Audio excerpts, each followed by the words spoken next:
NMMS national means cum merit scholarship परीक्षा का गणित के बारे में हम जानकारी करते हैं।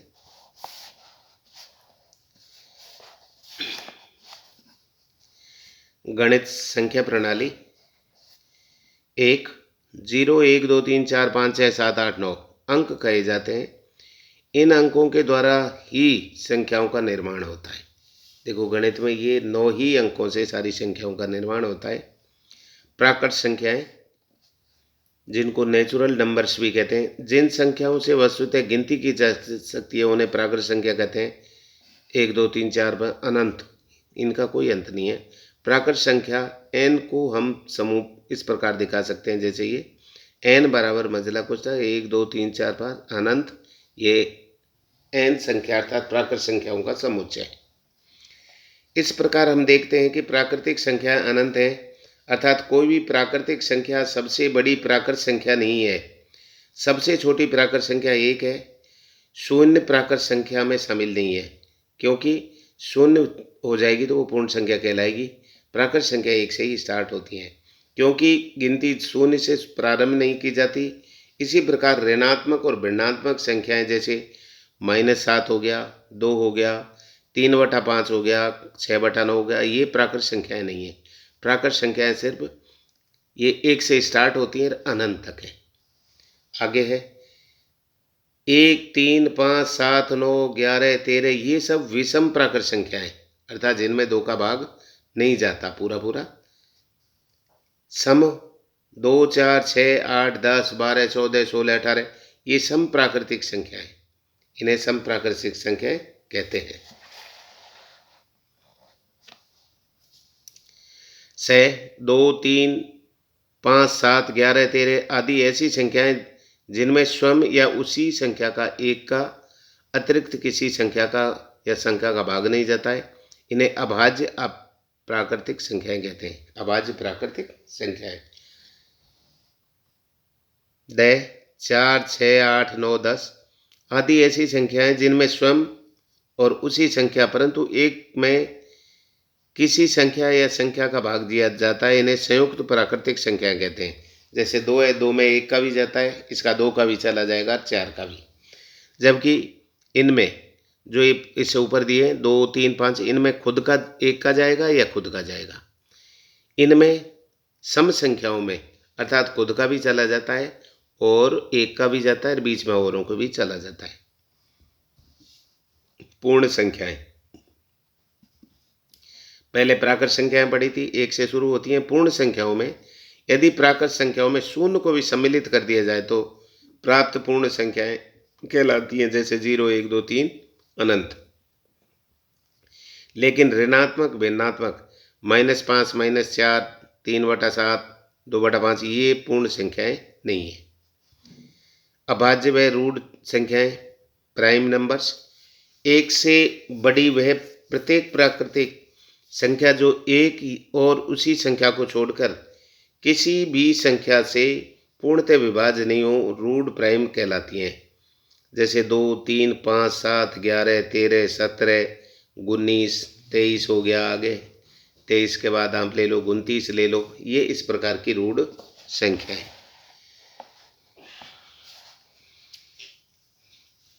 प्रश्न 1 11 से 20 तक कितनी संख्याएं रूढ़ संख्याएं? देखो 11 से 20 तक में आने वाली अभाज्य संख्याएं 11 13 17 19, इनमें अर्थात खुद के अलावा किसी का नहीं जाता, तो इसमें हो गया 4। निम्न में से कौन सी अभाज्य संख्या है? अर्थात चूंकि 83 में किसी दूसरी संख्या में भाग नहीं जा सकता, अतः यह एक अभाज्य संख्या है। 81 में 3 का भी भाग चला जाता है, 1 का भी चला जाता है। 27 थी 81, 27 का भी चला जाता है। 83 है, ये एक ऐसी है जिसमें 1 का या 83 का ही जाएगा। 85 है, इसमें 5 का भी चला जाता है, 17 का भी चला जाता है, 1 का भी, 85 का भी। इसी प्रकार 87 है, इनमें भी भाग चला जाता है। उत्तर हो गया 83। प्रश्न 3 प्रथम दो अभाज्य संख्याओं का योग। प्रथम दो अभाज्य संख्याओं का योग 2 और 3, अतः इनका योग 2 + 3 5।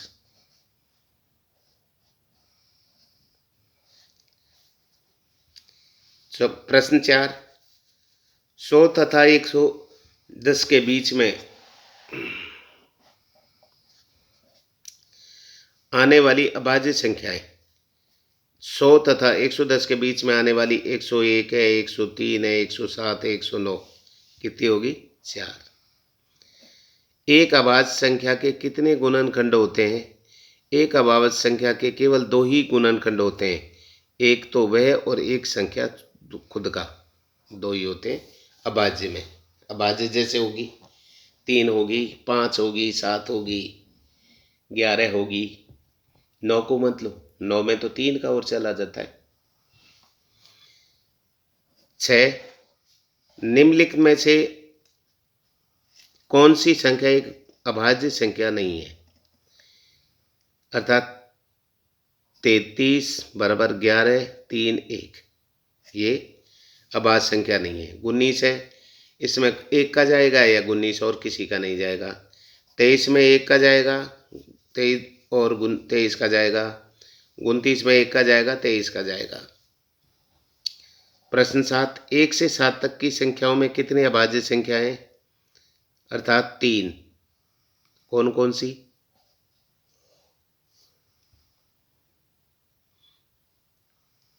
1 से 7 तक अर्थात 5 3 और 2। निम्नलिखित में से कौन सी संख्या एक अभाज्य संख्या है?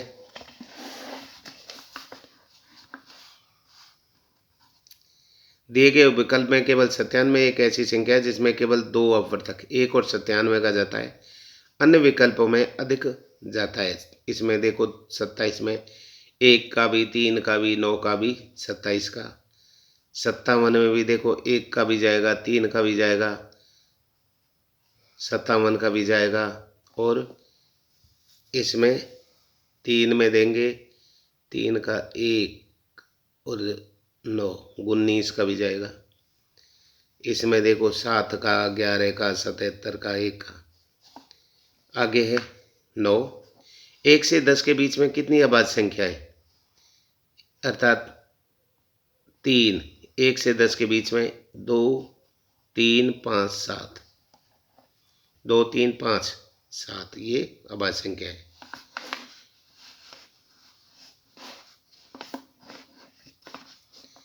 पूर्णांक संख्याएं, प्राकृत संख्याएं इंटेगर्स, प्राकृत संख्याएं शून्य और प्राकृत संख्या के ऋणात्मक संख्याओं के समुच्चय सेट को पूर्ण संख्या कहलाते हैं।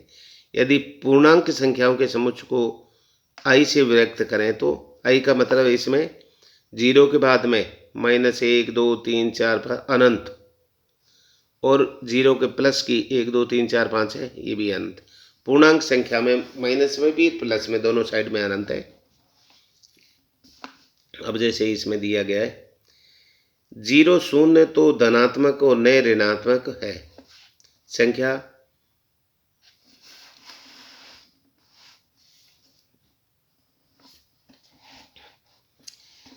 वह संख्या रेखा पर किसी कोई संख्या अपने से बाईं ओर स्थित संख्या से बड़ी या दाईं ओर से इस संख्या छोटी हो तो ऐसे ये लिख दें। इसको देखो बड़ा है बोलते हैं, बड़ा है। इसको बोलते हैं छोटा है। इसका मतलब 5 बड़ा है 4 से, ये देखो बड़ा है। ये 4 छोटा है 5 से क्योंकि इस टाइप का है। -4 बड़ा है -5 से, -5 बड़ा है -4 से, इस टाइप से। परिमेय संख्याएं, रेशनल नंबर्स ऐसी संख्याएं जिन्हें 2 पूर्णांक के भिन्न रूप में व्यक्त किया जा सके किंतु भिन्न के हर का मान शून्य नहीं हो, परिमेय संख्याएं कहलाती हैं। अर्थात वे संख्याएं p/q के रूप में लिखा जा सके, परिमेय संख्याएं कहलाती हैं। जहाँ p और q दोनों पूर्णांक है परंतु q कभी शून्य न हो। 2 -2 1/2 1 1/2 0.25 ये हो सकते हैं। ज्ञातव्य रहे प्रत्येक पूर्णांक संख्या एक परिमेय संख्या है क्योंकि 2 बराबर 1/2 3 -1/3 0 0/1 आदि होगा। परिमेय संख्याओं को भी संख्या रेखा पर दिखाया जा सकता है। जैसे 0 ये माइनस की है प्लस की, इसमें जैसे -1/2, इसको -3/2, 5/2, इनको इस टाइप से अपरिमेय संख्याएं। इर्रेशनल नंबर्स जिन संख्याओं में पिवट के रूप में दिखाया नहीं जा सके अपरिमेय संख्याएं कहलाती हैं। जैसे एक √2, √3, √5, √6, 1/√2, 4, √4/5 आदि। किसी भी अपरिमेय संख्या को दशमलव के रूप में लाने पर दशमलव के बाद न तो अंकों का अनंत अंत होता है और नए अंकों का आवर्तीय रूप ही मिलता है। जैसे 3 का किया 1.732058, ये चलता ही रहेगा क्रम, कोई आवृत्ति भी नहीं है इनकी। √5 है। 8 वास्तविक संख्या है। परिमेय एवं अपरिमेय संख्या दोनों ही वास्तविक संख्याएं, -8, -6, √5, √3 आदि परिमेय और अपरिमेय संख्याओं को मिलाकर जो समूह बनता है उसे वास्तविक संख्याएं कहते हैं। सम और विषम संख्याएं, जो संख्याएं 2 से पूरी तरह विभाजित हो जाएं उसे सम संख्या कहते हैं। 0, 2, 4, 6, 8, 10, 12, 14, 16, 18। जो संख्या 2 से पूरी तरह विभाजित नहीं होती विषम संख्या ऊढ़ संख्याएं कहलाती हैं। जैसे 1, 3, 5, 7, 9, 11, 13, 15, 17, इस टाइप से। सम संख्या का वर्ग हमेशा सम और विषम संख्या का हमेशा विषम ही होगा। 4 × 4 16, 6 × 6 36, सम संख्या आ रही है पीछे 6। 8 × 64, 3 × 9, 7 7 49, 9 9 81। देखो इनके सब विषम ही आ रहे हैं। उदाहरण, प्रत्येक विषय विषम संख्या का गुणनखंड। हल, चूंकि विषम गुणा क्रिया 1 की तत्समक है। 10 इकाई तत्व आइडेंटिटी एलिमेंट्स। जोड़ की संक्रियता के लिए 0 तथा गुणा की संक्रियता के लिए 1 को कोई इकाई या तत्समक तत्व कहा जाता है।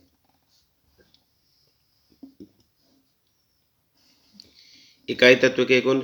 0 एक ऐसी पूर्ण संख्या है जिसे किसी संख्या में जोड़ने पर उस संख्या का मान अपरिवर्तित रहता है। जैसे कि 5 + 0 = 3, 3 + 0 = 3, 25 + 0 = 25 इत्यादि।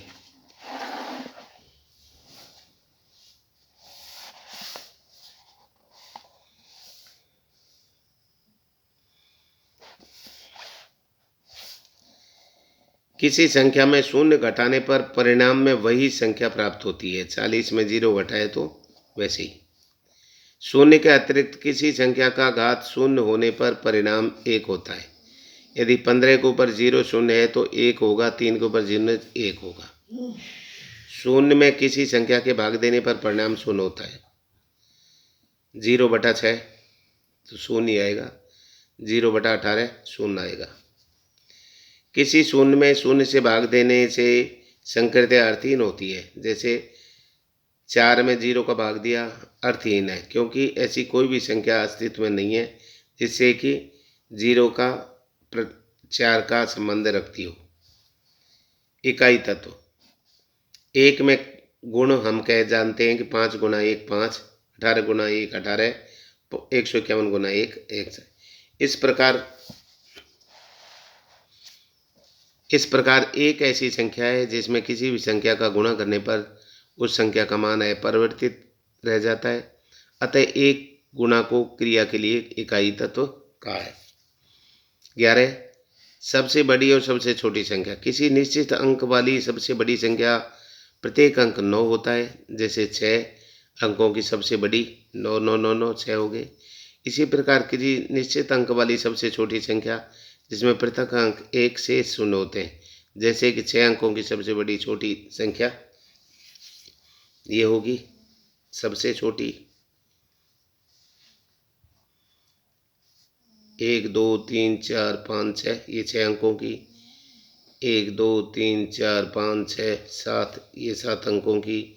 1 2 3 4 5 6 7 8 8 अंकों की। ये 9 अंकों की, ये सबसे छोटी। उपरोक्त सारणी के अनुसार हम देख सकते हैं कि इकाई के बाईं ओर क्रमशः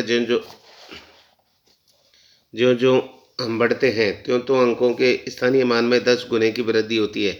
इसलिए इस प्रणाली को दार्शनिक प्रणाली भी कहा जाता है।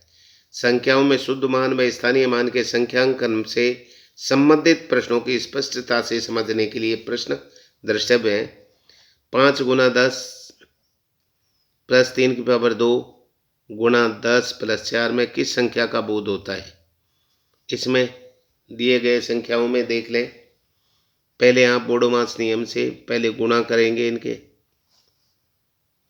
पहले इसका वर्ग कर लें।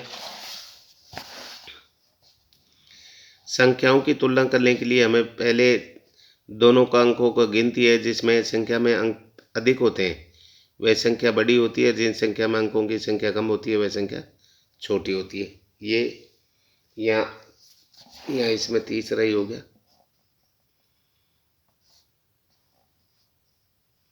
ग्यारह के बाद में इसमें यहाँ ये तीसरा हो गया। ये प्रश्न अलग हो गए। आप यहाँ तक क्यों करें, चैनल को लाइक करें, सब्सक्राइब करें और शेयर करें।